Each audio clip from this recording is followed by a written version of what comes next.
With IFA President John Bryan. John, this must bring memories of 4 years ago back.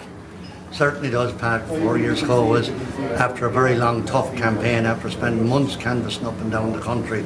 So I know the pressure that's on the candidates here today, and a candidate who puts a huge effort in and sees the votes coming in, it's a great relief.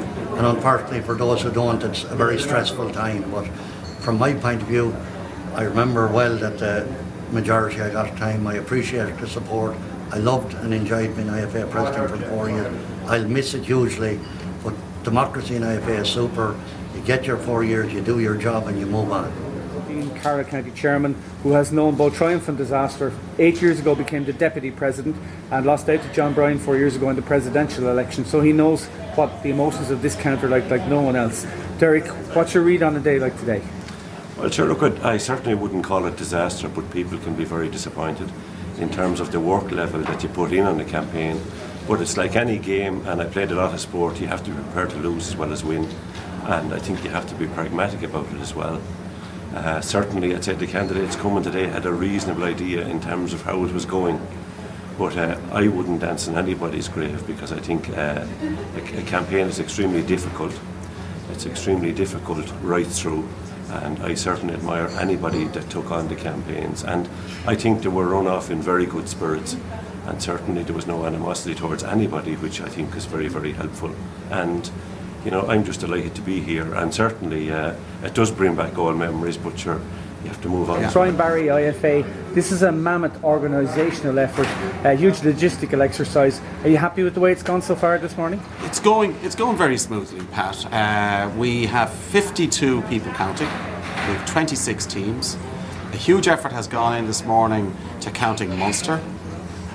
So we had 15 of the 26 teams counting Munster, and now, just after 1 o'clock, we've actually finished the count of the Munster counties for President and for Deputy. But the counts for the other counties are continuing, and we'll have a Munster Chairman result in the late afternoon, and we'll have results for President and results for Deputy after tea, say 7:30. Well, I'm here with Colin O'Leary, Tim's son. He's been tallying for Cork itself, is it, Colin? No, I've been counting Westmeath. Westmeath, okay. Yeah. It's going quite well there for Tim. Anywhere there's milk, he's doing well, and he's cleaning Munster out. You must be starting to feel confident? Yeah, a bit confident. We I suppose don't want to get our hopes up, because you never know. But yeah, I suppose Westmeath along for now, there wouldn't be a whole pile of milk, and we got about 40% of the votes in Westmeath, so where we would be told we wouldn't be so strong, so we're delighted with that, and hopefully then with a good strong Munster behind us, it'll do the job for us, so we'll see. Best of luck. At lunchtime, the county IFA election, George Mason, Tipperary South. How do you find it so far? I think, well, so far Tim is doing well in Munster. In the South Tipperary has gone 100% to Tim. The presidential race is a little bit too tight to call yet. And when we resume after lunch, we'll be starting the Munster vote. So it's been a big swing for Tim the last couple of weeks. What do you think has been the secret behind his success? I suppose Tim has done well in Munster. I suppose in Munster we've always had candidates, but you know, I suppose Tim has just pushed it on a little bit further this time. I suppose that's probably why he got there, and maybe, you know, I suppose a bit of luck helps every time. Can you call the Munster chairman a race? It's a bit early to be calling that yet. Perfect, thanks George.